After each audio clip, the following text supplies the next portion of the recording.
Hello. I know it's late on a Friday afternoon, so I'll try to keep it short and interesting as much as possible. My name is Panos Chalkias. I'm the CEO of Transaction Systems.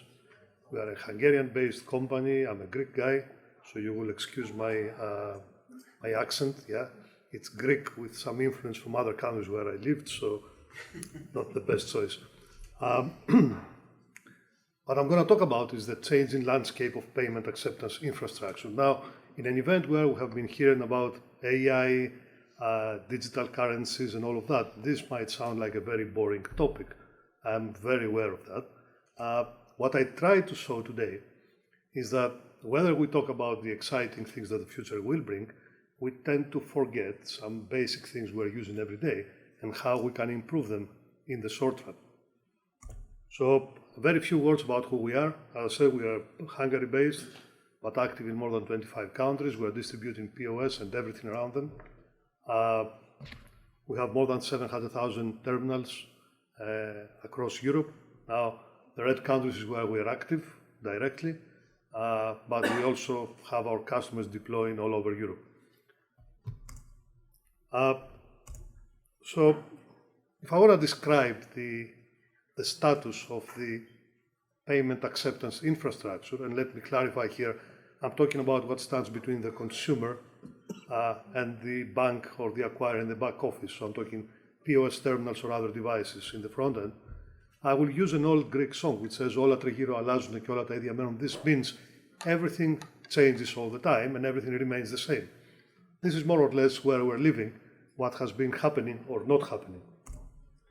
Now, over the last 10 years, don't want to go older, but over the last 10 years, if you think about what we are talking about in conferences like this, when it comes to payment devices and payment acceptance, have been talking about biometrics forever, and we still haven't seen them happen in any real scale anywhere in Europe, which is, by the way, a very funny story, because in theory, consumers don't want to use their biometrics. There are GDPR considerations and privacy, etc. But all consumers are using the iPhone to identify themselves to Apple. So we have to start wondering as an industry why the average consumer trusts Apple more than they trust a bank. That's a question to keep. We have been talking about the end of cards. I'm tired of listening to that for years now, because other media would replace the card, etc., etc. Let me remind you, even when you use your phone to pay, basically your phone is a digital storage of your actual payment card. My favorite one, the end of POS terminals. Have been hearing for this forever. 15 years ago, the first MPOS was introduced in the market. That was the end of the terminals. 4 years ago, SoftPOS came along. That would be for sure the end of the terminals. Thank God for me, because I'm selling POS terminals. This hasn't happened yet. Instant payments, everybody's talking about them, but everybody understands something different when they talk about instant payments. And I'm coming from Hungary, so I have reasons to say that. The end of traditional acquirers, which bears the question, who are the traditional acquirers? Okay, and why there would be an end to them. And finally, interoperability. I mean, I think I have said this word like a million times in 25 years talking in conferences. And this is what we have been talking about.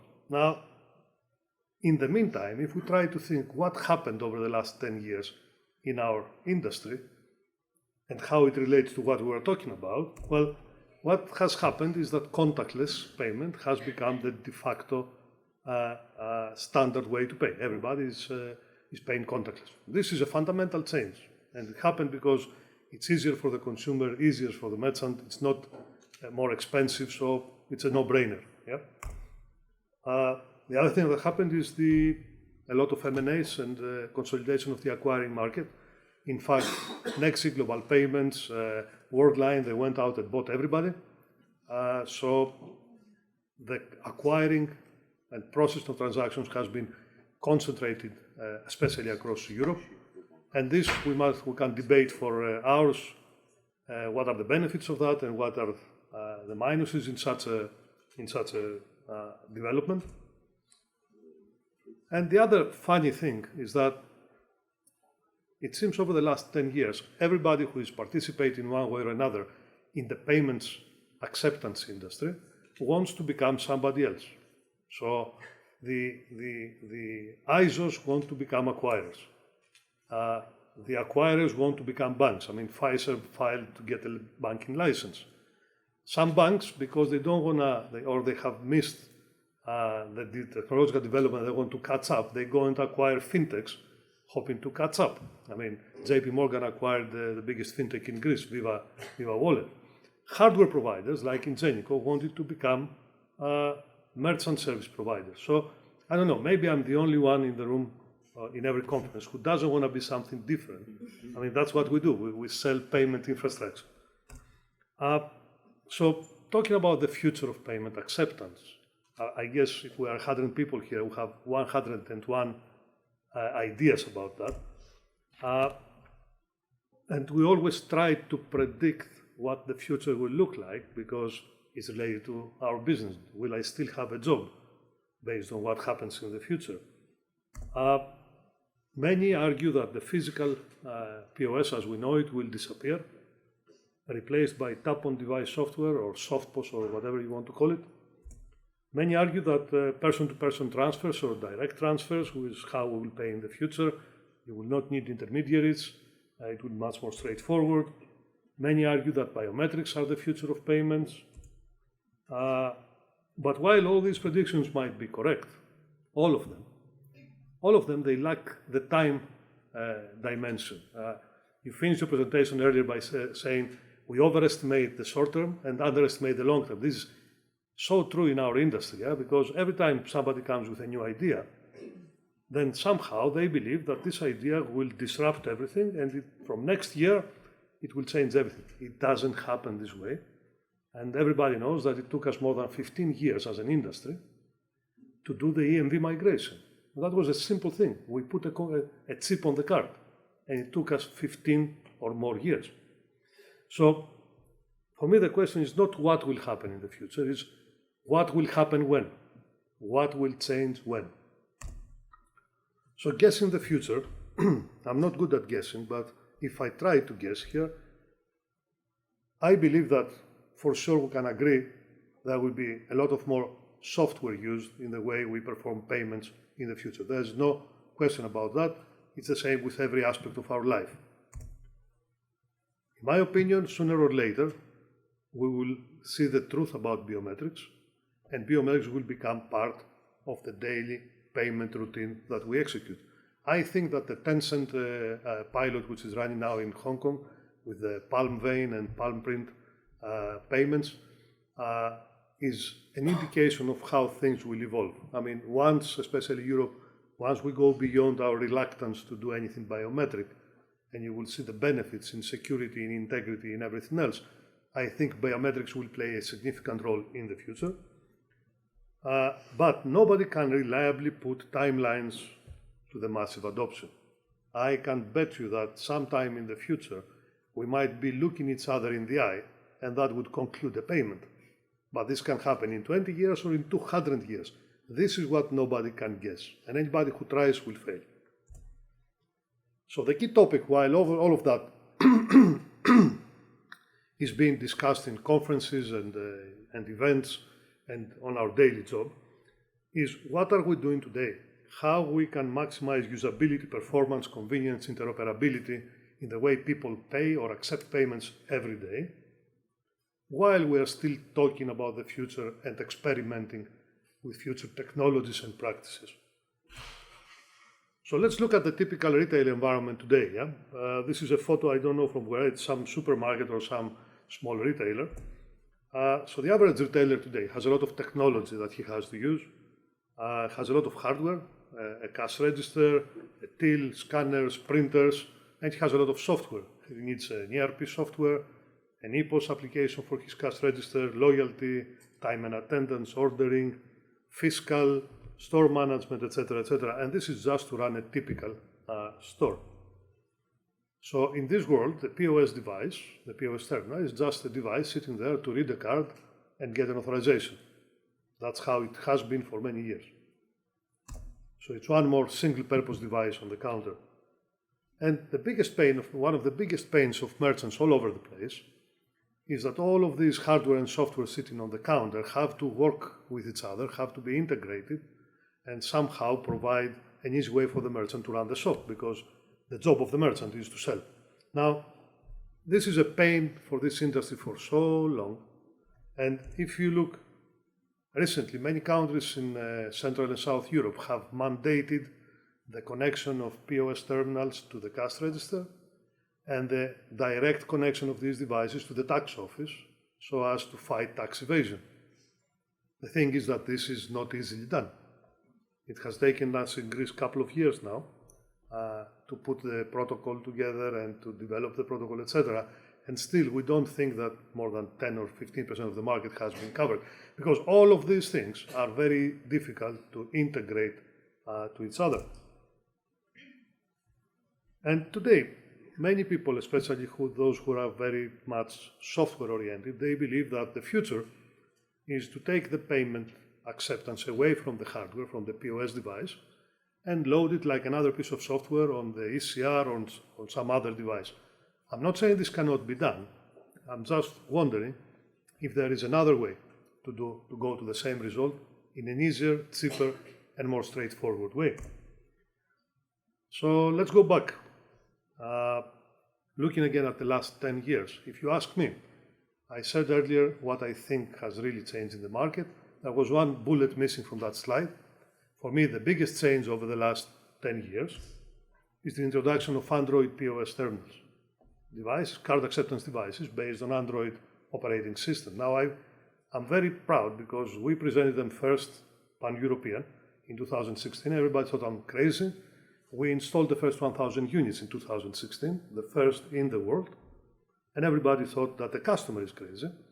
Now, 8 years later, 70+% of the European POS market is buying Android-based POS terminals. Why? Because they are multi-app by default, because they are open to integrations, because they are easier to use, because they look like your Android smartphone, and they are easier to manage remotely. In fact, I say you can run most of the software the merchant needs. He can run it on a single device, which happens to also be a POS terminal. So what if all you need on the counter that I showed earlier is one device, is one POS terminal, running payments, but also all the other software that the merchant is using, with thousands of merchant-oriented apps to choose from, like transaction processing, customer engagement, ticketing, access control, etc., etc., etc. With one click addition or deletion of apps, same like you do on your smartphone, and with seamless interfacing to other systems.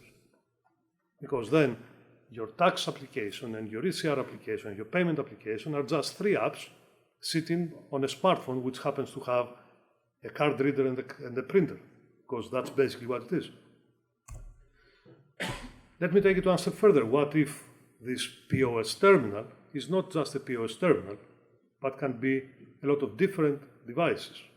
Okay? Think about how many times we have been trying to integrate the traditional POS terminal over other devices. Well, I'm saying now that these devices can also be the POS terminals.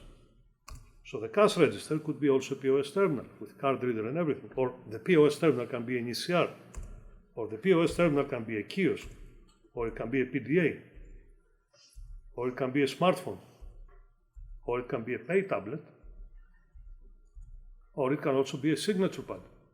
So instead of trying to integrate the POS terminals to other devices, the Android operating system allows us to make different formats of POS terminals which also serve like other devices. And this for me has been the most fundamental change in the industry over the last 10 years. Now, I've been in this market for 25 years, and our company, TRC, is for about 20.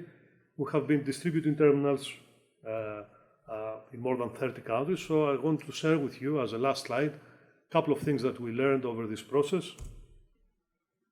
Number one, change is always slower than forecasted. Okay? We would like it not to be, because that would mean you would all change your terminals every year, and I would be a very rich man. But unfortunately, you don't, because things are usually slower. change is not always good, and or not always pleasant, and or not always efficient. I have seen so many initiatives over the years which were going to the wrong direction. And in the beginning, they were received with a very big enthusiasm because people like the idea of something new. Change is a step-by-step process. It's not a project that has a delivery date. And many are missing the in-between steps. I have seen many customers of ours who have been using legacy old POS terminals for years, and they still are. Right now, they are experimenting with the technologies that might come in 10, 15 years, and they have missed the migration to much more modern acceptance devices today. So while we are looking at the future, it's good to keep track of what we can change today. The other thing, despite the M&As and everything else that happened, today the merchants are more powerful than ever. 10, 15 years ago, if a merchant was getting a terminal from the bank, he was stuck with that and he was feeling lucky that he got a terminal. Today, a merchant, if he picks up the phone, he can have 10 different companies giving him offers for POS terminals and services within 1 hour. So the merchant has a huge power to choose today, and therefore it's very important for acquirers, banks, and PSPs to serve the merchants properly. Also, when we design ideas of how people will transact, we have to keep remembering that the audience, the customers, are different demographics. My father is 75 years old. My nephew is 17 years old. These two have nothing in common, like consumers. So we have to think about that when we design systems for consumer transactions. And there's no such thing as a global change. There's nothing global. I mean, it's a nice word. We keep talking about that. There's nothing global. For many years, the United States market thought that magstripe is the best way and the best, more secure way to pay. Magstripe. We're still producing terminals that have magstripe on them. In China, they consider biometrics. Of course, I can give you my fingerprint, my palm vein, whatever. In some other parts of the world, they don't want to hear about that. So there is no such thing as global change, apart from climate change. Yeah? The last thing I want to point out is that the traditional model of how banks, financial institutions, etc., are purchasing and using technology does not work anymore. Okay, for many years, the bank wanted to buy, I don't know, ATMs, terminals, whatever. They would have a procurement department, make a tender, run the process, select, negotiate, assign the contract. When you want to try with new technologies and experiment, then this cannot work. The banks and the financial institutions need to find a new way by which they can partner with technology providers and test things together, try things together. Because many of the new things that we or other companies are bringing to the market are new. I mean, it's in the world, they are new. So you cannot run an RFP for something that is practically new and unique and the first one in the market. So we need to think how technology and the financial institutions, technology vendors and financial institutions can work together to try new things, okay? This is the things I want to share with you. I hope I kept it kind of interesting. If anybody wants to reach out, this is our contact, this is who we are. Thank you very much for your attention.